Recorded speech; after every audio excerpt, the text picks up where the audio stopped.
Good morning बच्चों।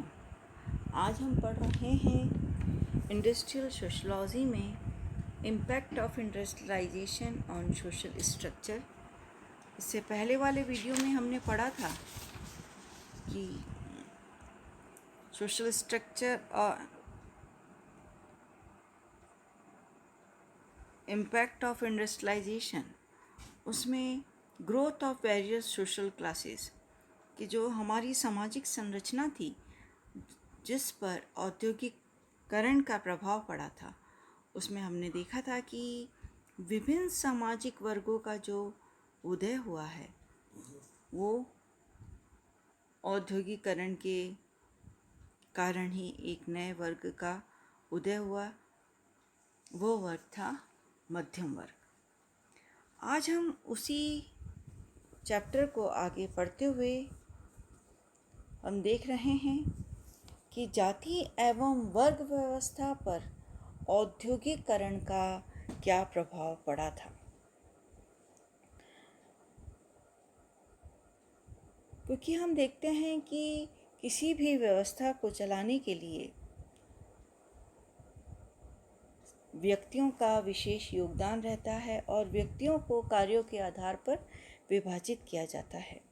उसी तरह से सामाजिक व्यवस्था को बनाए रखने के लिए समाज के व्यक्तियों को विभिन्न वर्गों में विभाजित किया जाता है और हर एक वर्ग को एक विशेष प्रकार की कार्य दिया जाता है और वह कार्य वह व्यक्ति करता है। सभी अपने अपने दिए हुए कार्यों को करते हैं जिससे सामाजिक व्यवस्था चलती है।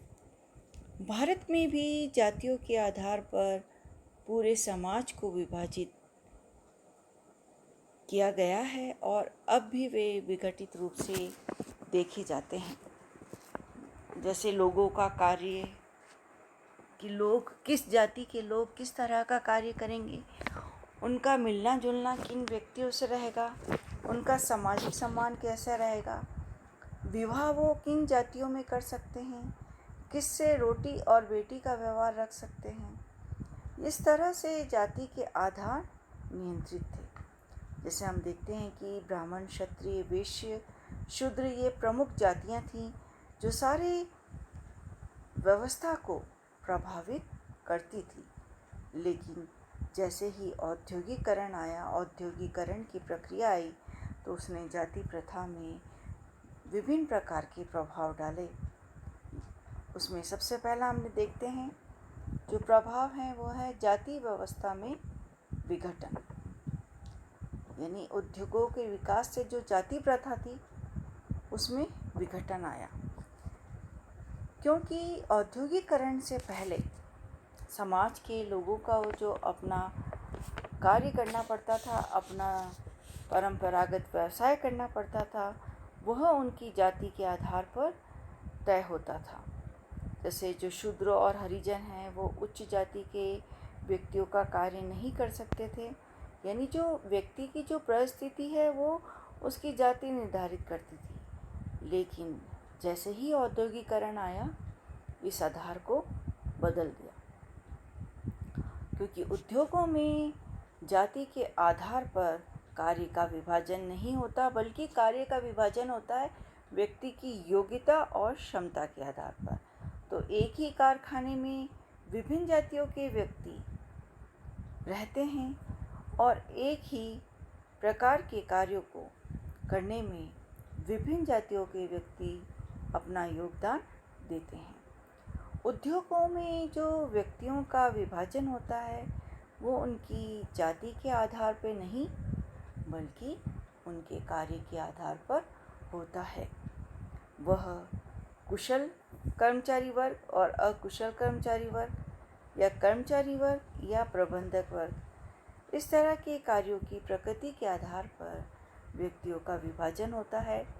जातिगत विभाजन का औद्योगिक समाज व्यवस्था में कोई भी स्थान नहीं होता। नेक्स्ट है जातिगत कार्यों का विभाजन समाप्त। जब औद्योगिकरण के प्रभाव से हमने जैसे पहले देखा कि जाति व्यवस्था में विघटन आया, जब जाति व्यवस्था में विघटन आया तो जातिगत कार्यों का विभाजन भी समाप्त हो गया। अब समाज के विभिन्न कार्यों का कठोर जातिगत विभाजन अभी हमें देखने को नहीं मिलता। अगर व्यक्ति निम्न जाति का है, शूद्र है, हरिजन है, तो यह जरूरी नहीं कि वह उच्च जाति के लोगों की सेवा करें। और वैश्य केवल व्यापार करें या व्यवसायों में लगे रहें, ब्राह्मण सिर्फ शिक्षा का काम करें और क्षत्रिय सिर्फ सुरक्षा का काम करें। इस तरह से आज के उसमें जातिगत कार्यों का विभाजन समाप्त हो गया, क्योंकि किसी भी जाति का व्यक्ति कोई भी कार्य कर सकता है। इंडस्ट्रीज़ में हर एक व्यक्ति को समान अवसर दिए जाते हैं।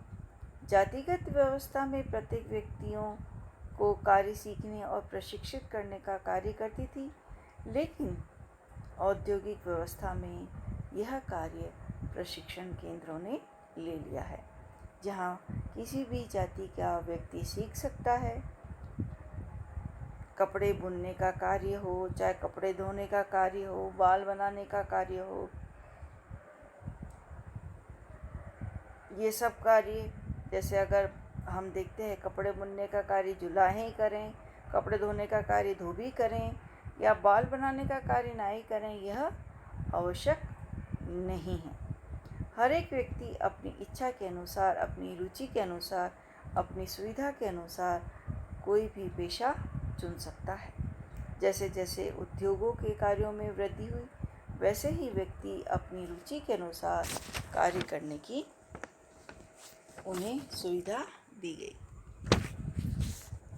नेक्स्ट है जातिगत नियंत्रण में कमी। जैसे हम देखते हैं कि जातिगत व्यवस्था का विघटन हुआ और जातिगत कार्यों का विभाजन हुआ, तो इसके साथ ही उद्योगों में अगर हम देखते हैं तो जातिगत नियंत्रण की कमी आई औद्योगिकरण के कारण, क्योंकि उद्योगों में सभी जाति के व्यक्ति कार्य करते थे, जिससे औद्योगिक समाज की एक अलग रचना हो गई, क्योंकि व्यक्ति बिना अपनी जाति पर विचार किए हुए अपने साथ वाले साथियों के साथ मिलता जुलता है। अब वह अपनी जाति के वर्ग के बंधन में उसे बंधे रहने की आवश्यकता नहीं। इससे जो जाति का नियंत्रण था वो कम हो गया। पहले समूह द्वारा निर्धारित नियमों और उपनियमों को वो कठोरता से पालन करता था। नियमों का उल्लंघन अगर व्यक्ति करता तो उसे दंडित किया जाता था। लेकिन जैसे ही व्यक्ति जाति के बाहर हुआ और सामाजिक जीवन उसने जो जीना शुरू किया, अगर पहले जाति के बाहर अगर व्यक्ति अपना सामाजिक जीवन व्यतीत नहीं कर सकता था, उसे जाति के रीति रिवाजों और नियमों का पालन करना होता था। लेकिन आज वर्तमान में अगर हम देखें औद्योगिक समाजों में जाति के नियमों का उल्लंघन करते हुए भी व्यक्ति बड़े ही आराम से, ऐशो आराम से एक सामाजिक जीवन व्यतीत करता है। तो इस तरह से हम कह सकते हैं कि जो जातिगत नियंत्रण है वह ढीले हो गए हैं। नेक्स्ट है श्रम विभाजन कार्यकुशलता पर आधारित। औद्योगिकरण से अगर पूर्व हम देखते हैं तो समाज में जो श्रम विभाजन था उसका आधार था कि व्यक्ति ने किस जाति में जन्म लिया। लेकिन औद्योगिक व्यवस्था में श्रम विभाजन का जो आधार है वह कुशलता है। उद्योगों में विशिष्टीकरण अपनाया जाता है तथा कर्मचारी को वहाँ विशिष्ट क्रियाएं सौंपी जाती हैं, जिससे वह अधिक कुशलता एवं रुचि रखता है। एक निम्न जाति का व्यक्ति भी अगर वह कुशल है तो उद्योग में प्रबंधक और अच्छे पद पे रह सकता है, और उच्च जाति का व्यक्ति अगर उसमें लोगों को निर्देशन और नियंत्रण में वो उन लोगों को रख सकता है। और उद्योग में सफाई का कार्य वह करे, यह बिल्कुल आवश्यक नहीं है। नेक्स्ट हम देखते हैं कि ब्राह्मणों की शक्ति एवं महत्व में कमी आई है, क्योंकि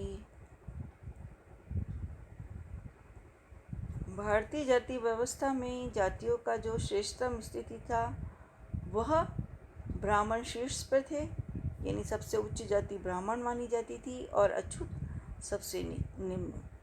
प्रत्येक उपजाति का एक समूह था और उसके निर्धारित व्यवहार थे और प्रतीक थे और यही उसे एक समूह से अलग करता था। लेकिन जैसे ही औद्योगिकरण आया, वहाँ ब्राह्मणों का महत्व कम हो गया। औद्योगिक समाज में क्योंकि जो भी कार्य का आधार था वो कुशलता था और पूंजीगत साधन थे। पहले व्यक्ति ब्राह्मण जाति में जन्म लेने पर उसका महत्व मिलता था, उसे पूज्य माना जाता था। लेकिन औद्योगिक व्यवस्था ने ब्राह्मण जाति के उच्च होने में उच्च को महत्वहीन कर दिया, क्योंकि अकुशल एवं निर्धन ब्राह्मणों को अब निम्न स्तर का माना जाता है। नेक्स्ट हम देखते हैं शूद्र जाति का उत्थान। औद्योगिक व्यवस्था में सबसे जो अधिक जो विकास हुआ है, लाभ हुआ है, प्रगति हुई है, वह शूद्र जाति के लोगों की हुई है। पहले लोग शूद्रों के साथ उठना बैठना, खाना पीना या रहना पसंद नहीं करते थे। शूद्रों की सामाजिक स्थिति बहुत ही निम्न थी, उन्हें हीनता की दृष्टि से देखा जाता था। लेकिन अब उद्योगों में बिना किसी भेदभाव के सबको कार्य मिलता है, सबको काम करने की समान दशाएं मिलती हैं। सब एक साथ मिलकर कैंटीन जाते हैं, रेस्ट हाउस जाते हैं और साथ ही जो उद्योगों के द्वारा आवास व्यवस्था होती है उसमें सभी प्रकार के घर और रहने की सुविधाएं दी जाती हैं। इसमें जैसा हम देखते हैं कि क्लब है, स्कूल है, उसमें सभी जाति के कर्मचारी और बच्चे एक साथ पढ़ने खेलने की सुविधाएं प्रदान की जाती हैं। तो इस तरह से हम देखते हैं कि जो निम्न और शूद्र जाति के लोग थे उनका उत्थान हुआ है औद्योगिकरण के कारण। नेक्स्ट है अंतर्जातीय विवाह का प्रचलन। पहले एक जाति का व्यक्ति दूसरी जाति के व्यक्ति के साथ विवाह नहीं कर सकता, क्योंकि अगर वो करता है तो जातीय शुद्धता नष्ट होती है। यदि ऐसा कभी हो भी जाता है तो व्यक्ति को समाज के द्वारा दंडित किया जाता था। लेकिन दो विभिन्न जाति के लोगों में विवाह संबंध स्थापित हो जाने से जातीय शुद्धता नष्ट होती है, जिसे अच्छा नहीं माना जाता था। लेकिन जैसे ही औद्योगिकरण आया तो कार्य करने वाले जो विभिन्न जाति के लोग थे वो एक दूसरे के संपर्क में आए। संपर्क में आने से उनमें घनिष्ठता बढ़ी और घनिष्ठता बढ़ने से उनमें अंतर्जातीय विवाह का प्रचलन होने लगा। क्योंकि जैसे फैक्ट्री में जो लोग साथ साथ काम करते हैं और जब काम करते हैं तो प्रेम संबंधों का भी विकास होता है और इसकी जो परिणति होती है वह अंतर्जातीय विवाह के द्वारा पूरी होती है। तो हम ये देखते हैं कि प्रेम विवाह और जाति एवं कुल का इसमें कोई ध्यान नहीं दिया जाता। नेक्स्ट है छुआछूत की भावनाएं समाप्त। औद्योगिकरण के कारण नगरों का विकास तो हुआ ही है, वहीं छुआछूत का कोई स्थान नहीं है, क्योंकि होटल एवं यातायात के साधन विकसित हुए हैं, स्कूल और कॉलेज खुले हैं, वहाँ सभी प्रकार के व्यक्ति प्रवेश ले सकते हैं। साधनों का प्रयोग करने का सभी को अधिकार है।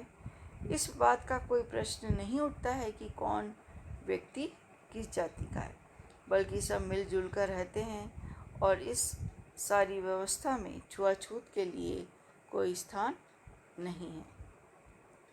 तो इस तरह से अब देखते हैं कि औद्योगिकरण में परंपरागत जाति व्यवस्था का कोई स्थान नहीं रह गया है। कारखाने में औपचारिक संगठन जाति के आधार पर नहीं वरन कार्यों के आधार पर विभाजित होते हैं और उनके अनुसार ही उन्हें पारिश्रमिक दिया जाता है। व्यक्ति की कुशलता एवं कार्य क्षमता तथा संगठन में जो उसके औपचारिक पद हैं और उसकी स्थिति है, वही उसके सम्मान और प्रतिष्ठा मानी जाती है। कारखाने की व्यवस्था में जो परस्पर अनौपचारिक संबंध विकसित होते हैं, उनसे वे कारखाने के बाहर भी एक दूसरे के साथ निकटता अनुभव करते हैं। औद्योगिक उपक्रम एवं औद्योगिक नगर में छुआछूत और जातीय विशिष्टता को प्राचीन रूप में नहीं बनाया जा सकता, लेकिन आज भी हमें ग्रामीण क्षेत्रों में यह स्थिति देखने को मिल सकती है। लेकिन औद्योगिकरण शिक्षा के विकास का प्रभाव वहाँ भी पड़ा है तथा जाति व्यवस्था